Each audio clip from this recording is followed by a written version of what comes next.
You never taught those lessons to your kid? To sometimes be quiet?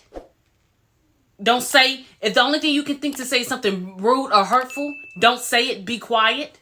Consider others' feelings when you speak and how you speak about them to them. Empathy, sympathy, consideration. Those are moral and character lessons you learn as a child through your upbringing. They learn entitlement. I've been watching, and I know you've been watching too, so come peep this. Hi, my peep fam. Welcome to Come Peep This. I'm Miss Series, and I do not miss a series. I am a Married at First Sight expert. I've been watching since season 1, day 1. So we're going to get into it. I have my master's in psychology, so we'll be using some psychology, of course, some humor, all about those giggles and a whole lot of common sense to get through these reviews. Married at First Sight, season 15, episode 4. Let's get it. Mitch and Krysten. Okay, so they're finally back at the hotel. Krysten can't find her pajamas, so she's looking all over for them, and so she decides on a little black set. She was like, sorry, you're just gonna have to get this, just the plain old, this black set right here. That's all I have. Let me go take off all my makeup, and she's really emphasizing the plain girl, just the plain girl. This is me, because I'm as much as Mitch brought it up at the ceremony, how he prefers a more natural look, how he wasn't expecting her to have on shoes and a gown at her wedding. I'm quite sure all those comments, any 100 of them, got back to her, or at least got back to her people, because she's really, really, laying it on real thick that, this is just me, this is how I will look. So Mitch, when she gets in bed, Mitch finally tells her that she's pretty. When she's all tired and wore out and deconstructed all the way. He finally says it. Y'all already know how I feel about Mitch. And I'm quite sure that's how y'all feel about Mitch. We all know how we feel about Mitch. Krysten acted she could kiss Mitch on the cheek, and cuddle a bit when he's going to bed. I said, Krysten, don't be so thirsty. You are thirsty. It's like, can I kiss you on the cheek? Let him pursue you. Does he want to kiss you on the cheek? Why are you kissing his old nasty cheek? He didn't even wash his hands, let alone wash his. He just took off his suit with an undershirt and his underwear and just got in bed. He still very much smells like outside. He still very much smells like his dinner. He still very much smells like Mitch. Because I doubt if he had on cologne. Like I said, he looks damp. And he got in the bed, and you want to kiss his face? With your clean lips and your clean face, you want to kiss his face? Okay. To each their own. Okay. So the next morning, they're eating breakfast. Mitch says that he's a very picky eater. Who would have thought? Who would have thought you... Of course you're a picky eater. Of course you complain and have an opinion about everything. He said, I don't eat creamy white sauces. So you don't eat anything that reminds you of you. Cool. All right, good. Krysten immediately wants a temperature check on their relationship. So she asks, so how are things going so far? Krysten, you determine how things are going so far. It's been 24 hours. And you need, because I understand though, because he's not giving you any affirmations. You have to squeeze it out of him that you were even pretty. So she wants an immediate temperature check. She said, how things going so far? He said he felt a sense of relief, and he was thinking, yeah, man, this could work. Wow. All the enthusiasm. But that's what you get when you ask those type of questions to somebody. Somebody will show you how it's going. A man that may not verbalize his feelings, he'll show you. And Mitch is showing you, and he's verbalizing it. His non-verbalization is verbalizing it for you. Krysten, come on. We not gonna have a repeat of past seasons. And y'all know who I'm talking about. I'm gonna bring up their name. Where the woman is just walking around clueless, and the guy just doing whatever he wants. He's showing you he's not interested like that yet. Now, it could blossom, but you have to calm it down. Please. So it's time for them to meet the family. So Mitch meets Krysten, mother, and one of her friends. The mom says, "What's your intentions?" I don't even know why they asked this question. What's your intentions? They already married, you know. They. She said, "What's your intention?" He said, "I want to give her 100% of me, the best version of myself, to make, my goal is to make the other person happy." But what's 100% of Mitch worth? Now, I'm not talking about his value as a person. That's not what I'm getting at, and y'all know it, so don't come for me for that. I'm saying, what is his 100% looking like compared to other people 100%? What is his effort, the best, what's the best version of Mitch? He said he's not willing to compromise. He says he's not willing to change, adjust. This is what he says. My Mitchism, the Mitch about me. This is how he's describing himself. So what's 100% of that? What's the best version of that? What's the best version of a bowel movement? It's still a bowel movement. Am I wrong? I'm not. So Krysten's mom and her friend says how, Krysten's not a diva. She's not bougie. And you can hear Mitch and his meager funds exhale. You can hear it exhale. The mom says, "So what's up with your exes?" And so Mitch says, "Oh, in past relationships, I wasn't being true to myself. I was a closeted environmentalist." Huh? What? He said he was a closeted environment. What are you even talking about? How did that interfere with your ability or your inability to form relationships with women? Healthy interpersonal relationships. The fact that you like to recycle. That's your excuse? That's what you got? You're 41 years old. Never been in a long-term relationship. 41 years old. Never been in a long-term relationship. And you think the problem was the fact that you were an environmentalist? You could have got with an environmentalist. There's plenty of women that been on the show that are real heavy into environmentalism. I can't stand, I detest when people attribute their problems to things that doesn't make sense. That don't make any sense.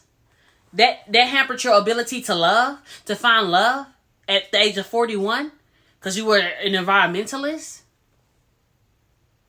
That doesn't make any sense. And that's stupid. I wish they had called people out on these stupid statements. I'm quite sure that he gave the same response when the experts asked him. I'm quite sure this is not his first time saying that. Because he truly believes that's why. Instead of doing self-work. Instead of looking eternally. To see what you are contributing or not contributing to the failures of your relationships. He said the reason why his past relationships failed because he was a environmentalist. He said environmentalism is that's my religion. That's his way to judge. In my opinion, Mitch is not sincere in his efforts. Because he used environmentalism as a way to judge others, to hang it over their head, because he don't have any accomplishments or achievements to do that. He doesn't have anything objectively to measure, to bring to the table. Like his brother looks successful. His brother but he doesn't have anything that measures up, but he can judge. He can sit and point fingers. That's his way. Why don't you go accomplish and do? He don't have any accolades to speak of, but he can judge. He can point fingers. That's his accomplishment.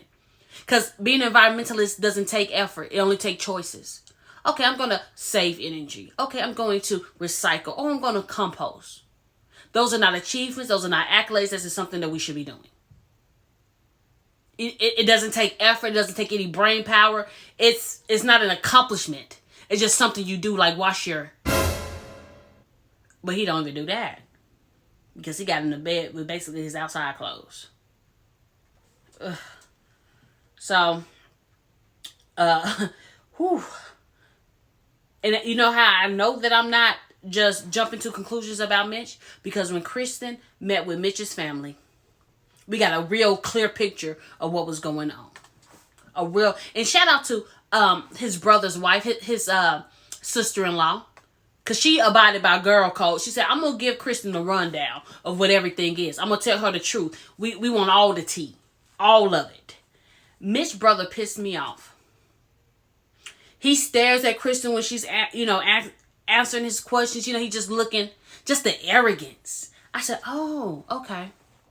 Because at first I thought it was just a Mitch thing. Because, his brother walk on eggshells. So his brother just scared of Mitch. But his brother's, you can literally see the jerk on him. In my opinion, his brother's a jerk too. Krysten's asking the question. He's just looking with a face, just making a face. Just like, dude, get your old Doug looking. But, yeah, I just didn't like that. I said, you know what? That's when I jumped to the conclusion. It's the mama fault. It's the mama fault. It's the mama fault. And I'm going to tell you why. But, yeah, so while she's talking about, her past relationships and what she wants, she just really wants, somebody that's committed to the process. And his brother says Mitch doesn't like to do what everyone else is doing. He's the type of person that just goes against things just to goes against the grain just for the sake of going against the grain. He's just a trash person. This is how his brother is describing him. Just a trash person. Basically, he's the type of person, in my opinion, Mitch is the type of person you say good morning to. He say, what's so good about it? That type of miserable person. Just, ugh. So then it's Mitch's sister-in-law time. It's her turn to talk. She says how her and Mitch bump heads all the time. How he lashes out at her and is hurtful in ways. And the brother just looking at her side of her head. The mother says that Mitch can be brutally honest. Once again, just like last season, we have these behaviors.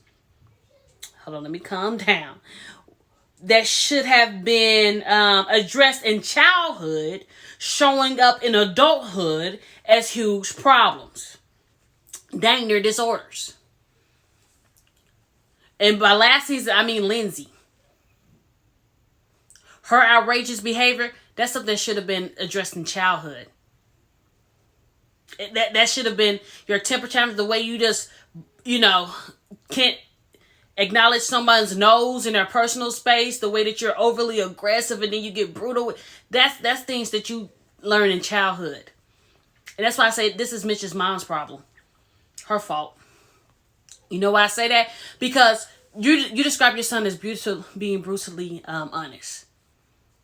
The brother actually said at one point, oh, I'm just scared that he's going to say something mean and piss you off. And you didn't teach your kid to be kind, because we see the arrogance on the brother too. He's something else too. You didn't tell your son to be kind with his words. Brutally honest is not a thing. That's not a thing. That's not an acceptable behavior. You didn't teach your kids tact, how to go about doing things. You didn't teach them to be kind to others with their words and how words can hurt. You never taught those lessons to your kid. To sometimes be quiet. Don't say, if the only thing you can think to say is something rude or hurtful, don't say it, be quiet. Consider others' feelings when you speak and how you speak about them to them. Empathy, sympathy, consideration. Those are moral and character lessons you learn as a child through your upbringing.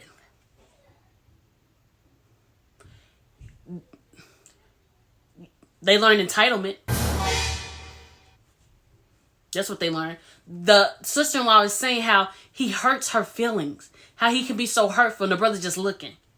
So you got your brother being cruel to your wife? How does she allow Mitch to watch her kids? There's nothing about him to say gentle or kind. Or loving. Or sincere. Or empathetic. Or sympathetic. Or considering. There's none of those attributes that he described himself as, and his family as only described it as him not having those attributes. Why would you have him watching your kids? The man that's hurtful to you, and the brother's just looking at her. Yeah, that's the mama's doing. She missed some lessons. They missed some lessons. Yeah, because now we have this grown man that's cruel. The sister said he can be a jerk. He's giving me in my opinion, he's giving me very much verbally abusive. He's giving me, like, these things should have been corrected. Someone that speaks to you hurtfully. No one is going to hurt you and continues to speak. And so much so that that's how they are described as a character. That's their character. That's the person that's verbally abusive. In my opinion. And you can look it up. But that's Mitch, huh? You call it Mitch. No. That's not acceptable behavior. They've accepted these behaviors instead of correcting these behaviors. That's why I say it's the mama fault. It's the mama. It's her fault. Okay, so Krysten and Mitch, they get there. And the whole time, I just have to say, Krysten just taking it in like, And the sister-in-law's like, yeah, girl, it is that bad. You know what? It's the whole time. It's like they were bracing her. They were bracing her for this punch. Now, when he punched, for this, not a physical punch, but an emotional punch, turmoil, they were bracing her for war, for a battle. The sister-in-law all but told Krysten to run. And I was telling the girl, run now.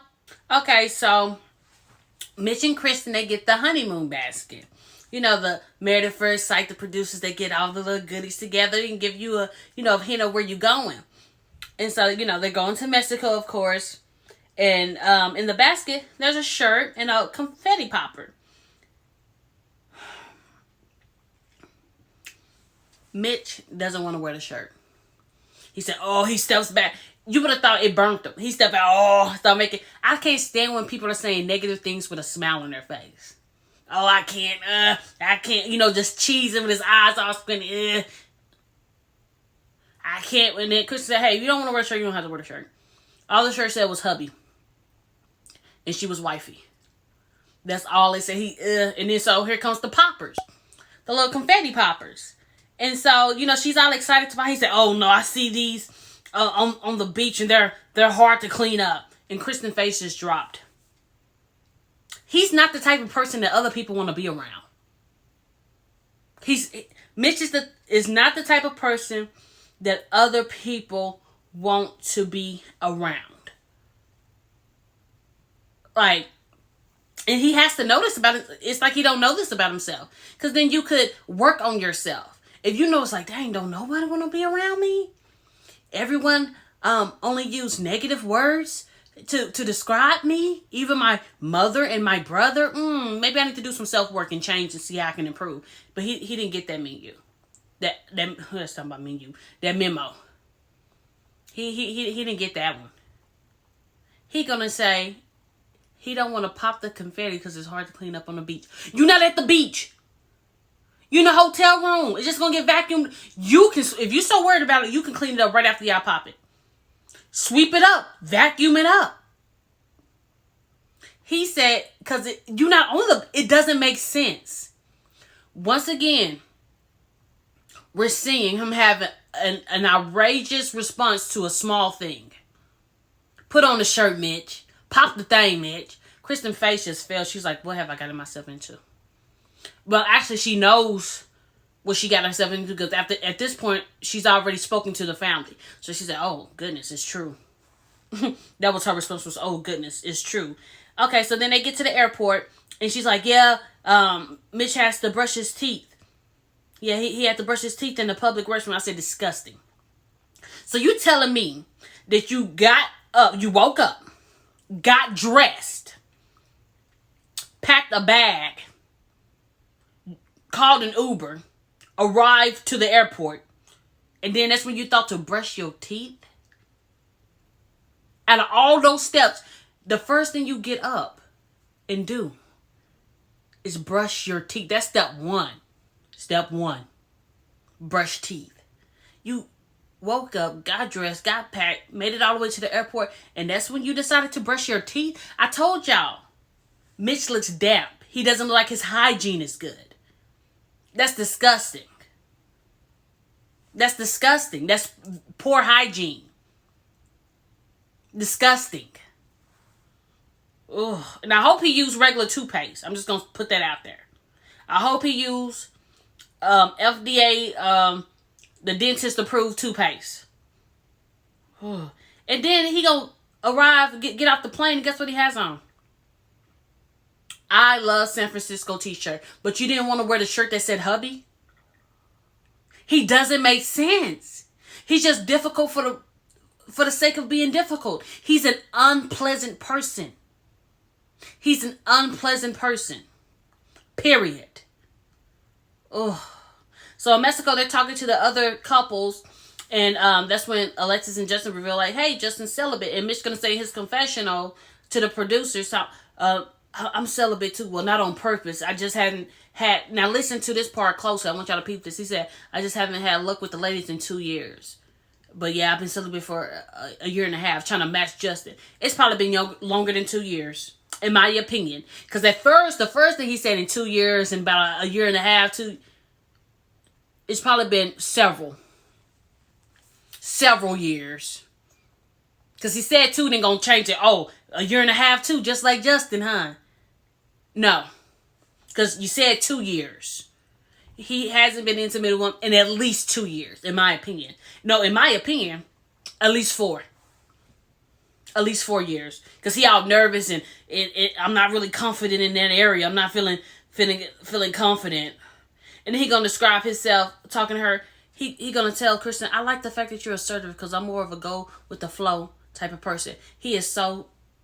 I have not seen this level of someone being so not aware of themselves. He just misdescribes himself. Mr. Complainer about everything. Nitpicky about everything. Unpleasant. Just, personality is trash. I'm a go with the flow type of guy. No, you're not. Not at all. And no, he is so unaware. Oblivious.